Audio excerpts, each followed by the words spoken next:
Na Band FM, quem ama não esquece.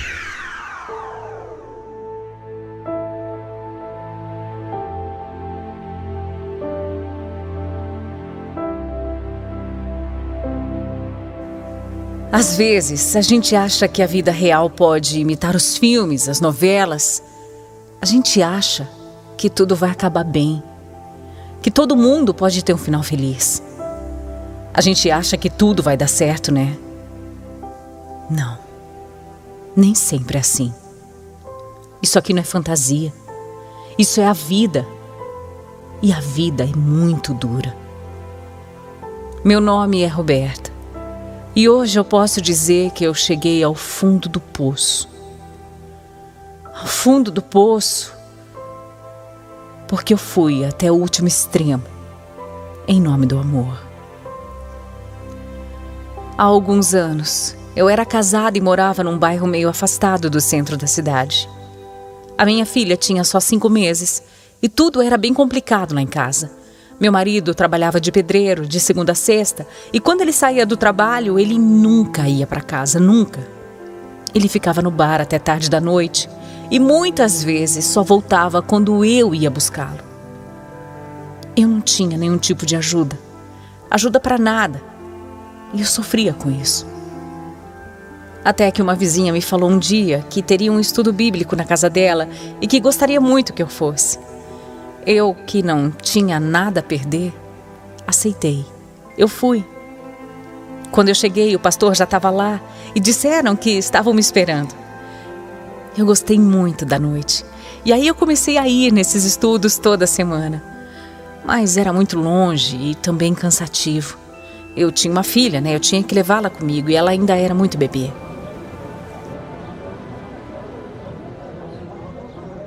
Roberta, eu tô vendo todo o seu esforço e sei que não é fácil vir toda semana aqui, né?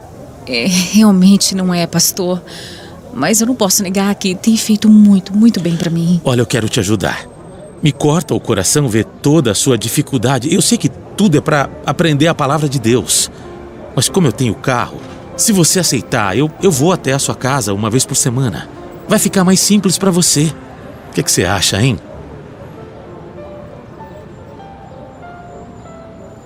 Eu aceitei, claro que eu aceitei. Mas depois de alguns encontros, eu comecei a olhar para ele diferente.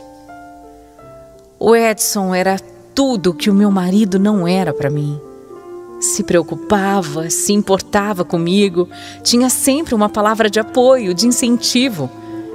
Eu comecei a perceber que eu não era nem um pouco valorizada pelo meu marido. Então, além dos estudos bíblicos, eu passei a frequentar a igreja também. Meu marido achava ótimo, né? Porque assim eu não incomodava ele no bar. Bom, eu ia para a igreja com aquela minha vizinha e com as nossas bebês. A gente ia de ônibus. Era um sufoco danado. Levava uma sacola cheia de coisas. Só que todo esforço valia a pena quando a gente chegava lá e o pastor estava na porta nos esperando. Ele me cumprimentava com um sorriso no rosto e me tratava tão bem que eu achava até que parecia um sonho aquilo. Ninguém nunca tinha me tratado daquela forma, nunca. Nunca ninguém tinha me tratado com tanta gentileza, com tanta bondade. Aquele homem realmente era de Deus. Ele realmente tinha uma missão maravilhosa e era impossível eu não me encantar por ele. Lá na igreja tinha uma creche e o pastor Edson me fez um convite.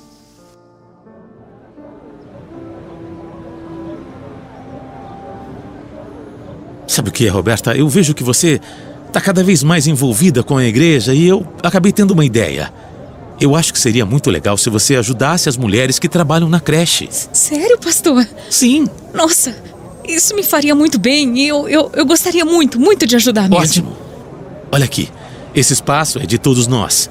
Toda ajuda é bem-vinda. E olha, quando eu for pregar em outras igrejas, você pode me acompanhar. Você vai gostar muito. Claro que sim, claro. Nossa, muito obrigada pelo convite. Ah, imagina, isso não é nada. Eu acabei ficando muito próxima do pastor e até passei a cuidar das 4 filhas dele também. Tudo estava acontecendo do jeito que eu queria. Eu cada vez mais perto dele. Nós até fomos juntos a um congresso. Que incrível que era estar do lado daquele homem, sabe? Foi tudo tão rápido e quando eu vi, eu já estava completamente apaixonada. Eu amava o Edson e não conseguia mais ficar um dia sequer sem vê-lo ou falar com ele. Todos os dias eu ligava para o escritório dele e, sem medo algum, eu comecei a falar para todo mundo do meu amor, para todo mundo. Eu não sei o que me dava, sabe? Mas eu contava para os conhecidos da igreja que eu estava apaixonada por ele. Eu acho que, no fundo, eu queria que a história chegasse até ele, né? Mas aí, um dia, uma irmã da igreja me disse que eu precisava falar diretamente para ele, que eu precisava me abrir com ele, contar o que eu sentia.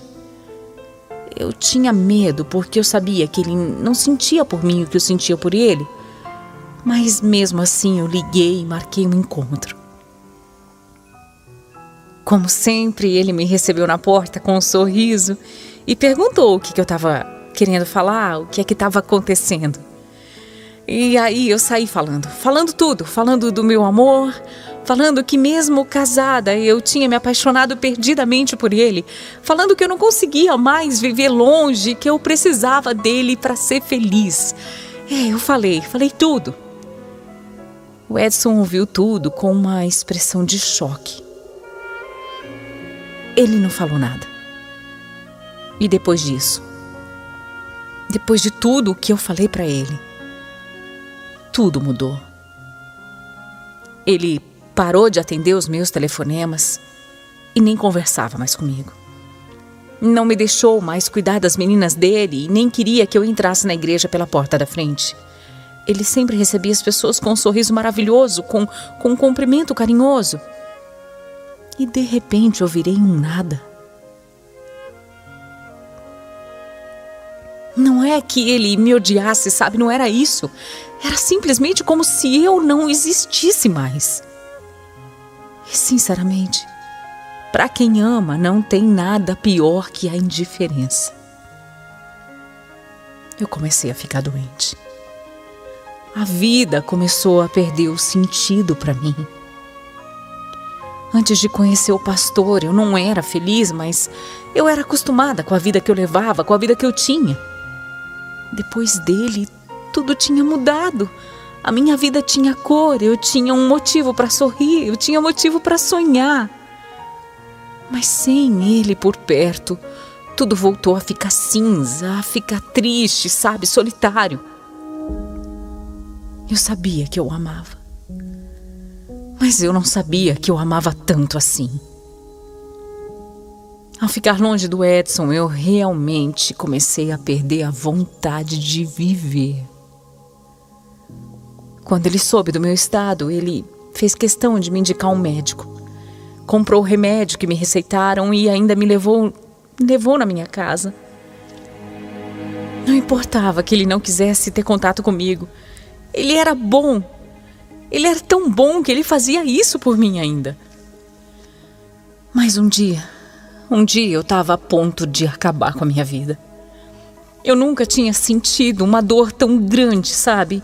O amor que eu sentia pelo Edson estava me machucando, ele estava me ferindo, estava me corroendo por dentro. Eu queria acabar de algum jeito com aquele sofrimento. E como ele nunca ia ficar comigo e eu sabia disso, eu decidi que a única coisa que eu deveria fazer era tirar minha vida, era isso. Eu liguei para ele e falei que eu tinha tomado todos os remédios de uma vez porque eu queria morrer, era isso que eu queria morrer. E em poucos minutos, o Edson apareceu lá. Roberto, o que é isso? O que você está fazendo? O que você está pretendendo? Sem o seu amor, nada me importa, nada. Mas olha aqui, você tem filho, você tem marido. Deus nunca perdoaria uma coisa dessas. Nossa vida é preciosa, Roberta do céu. Esquece esse amor. Esquece. Você é casada e eu também. Agora me dá esses remédios aqui, vai. Me dá os remédios.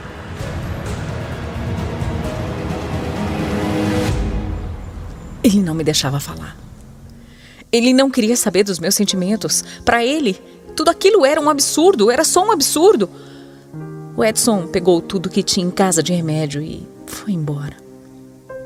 Depois, ele reuniu o conselho da igreja e me enviou uma carta, me convocando para comparecer um dia lá. Eu fui, eu não sabia o que era, mas eu fui. Porque sofrimento maior não tinha como eu passar, não tinha, era impossível. Naquela reunião me perguntaram o que eu sentia pelo pastor e eu respondi que eu o amava demais. Então perguntaram se ele fez alguma coisa para que isso acontecesse e eu falei que não. Eu falei que não, que tudo tinha acontecido só por mim, que ele nunca tinha me dado nenhum tipo de esperança. Um dos membros da igreja começou a falar que deveriam me internar no hospital psiquiátrico. Só que os outros disseram que eu tinha esposo, que eu tinha pai, que eu tinha mãe, que eu tinha família, que ninguém podia fazer nada por mim, além de me indicarem para um psiquiatra. Eu fui. Eu fui. Eu faria qualquer coisa nesse mundo que me mandassem porque eu já não aguentava mais. Eu tinha chegado ao fundo do poço por amor, por amar demais alguém que não sentia o mesmo por mim. Eu nunca imaginei que isso pudesse acontecer. Alguém querer morrer só porque não é amada. Não, eu nunca imaginei isso. Então eu comecei a me consultar com um psiquiatra que me encheu de remédio. Eram tantos calmantes que eu até perdi a conta. Nem sabia mais do que eu estava tomando, sabe? Só que, mesmo assim, eu ainda tentei o suicídio várias vezes e aí eu fui internada. Cada vez que eu tentava tirar a minha vida, a minha família me internava. Foram 19. 19 internações por tentar fazer besteira. 19 internações por tentar acabar com aquele sofrimento que insistia em não ir embora. Por tentar tirar do meu peito um amor que não era correspondido. Tomar remédios, ir para o hospital fazer lavagem e acabar numa internação psiquiátrica. Virou a minha rotina. Às vezes passava um mês lá isolada, sabe? Mas eu saía e nada mudava, nada mudava. Eu estava acabando com a minha vida. Só que era aos poucos. Eu já nem tinha mais contato com ninguém e foi por isso que eu só soube depois de algum tempo que o Edson tinha falecido. Ninguém me contou quando aconteceu. Só foram me contar depois. Eu senti o meu coração batendo tão forte, mas tão forte, que eu podia ouvir, sabe? Foi uma sensação muito louca. Ao mesmo tempo que cada centímetro do meu corpo doía, eu também tive uma sensação, sabe? Uma sensação de libertação. Era o fim de um ciclo, era o fim de tudo. Dali em diante eu resolvi que eu precisava seguir a minha vida. Não era uma vida normal. Tinha remédio controlado, tinha psicólogo, tinha psiquiatra. Meu esposo, claro, sabia de tudo e nunca se preocupou comigo. Aliás, ele nunca nem quis me ajudar, nunca quis saber. Eu sempre tinha sido um nada para ele e eu continuava da mesma forma. Talvez no fundo ele quisesse mesmo que eu morresse, né? Ficamos casados daquela forma horrível por anos e anos, mas depois de um tempo eu tive coragem para pedir o divórcio. Eu estava realmente decidida a mudar o rumo da minha vida. Eu estava decidida a viver. Há 20 anos eu moro com o meu pai. Minha mãe também morava com a gente, mas ela faleceu faz 1 ano. Então hoje somos só nós. Só a gente. Eu, depois de tanto tempo, ainda tomo os remédios, mas são em menor quantidade hoje. Se eu parar, a depressão chega, né? Meu pai me sustenta, mas nunca me cobrou nada por isso e nunca me jogou nada na cara. Ele sempre me deu muito amor e isso fez toda a diferença para que eu conseguisse me reerguer. Meu ex-marido se casou de novo e eu não. Mas tá tudo bem, eu vivo bem. Eu posso dizer que eu sou uma nova Roberta. Eu me dou valor. E apesar de não ser perfeita, eu gosto da minha vida. Eu tenho meus 3 filhos que já são casados, 3 netos lindos que eu amo demais. Olhando para trás, eu vejo que Deus sempre esteve do meu lado, porque era para eu ter deixado esse mundo há muito tempo. Eu fui até as últimas consequências em nome do meu amor. Eu quis tirar o que tinha de mais precioso, que era a minha vida, por causa de outra pessoa. Ninguém no mundo pode estar acima de nós mesmos, ninguém. Nada pode ser mais valioso que a nossa vida. Eu fui obcecada por uma pessoa que nunca nem me deu esperanças de alguma coisa na vida e tudo poderia ter acabado tão mal, de uma forma tão ruim. Sabe, hoje eu tenho paz. Eu mudei de igreja onde eu me apeguei com Deus e hoje Jesus é o Senhor da minha vida. Tudo Ele faz para mim, tudo, tudo. Ele me curou, Ele me libertou de tudo que me fazia sofrer. E eu pude voltar a ser feliz.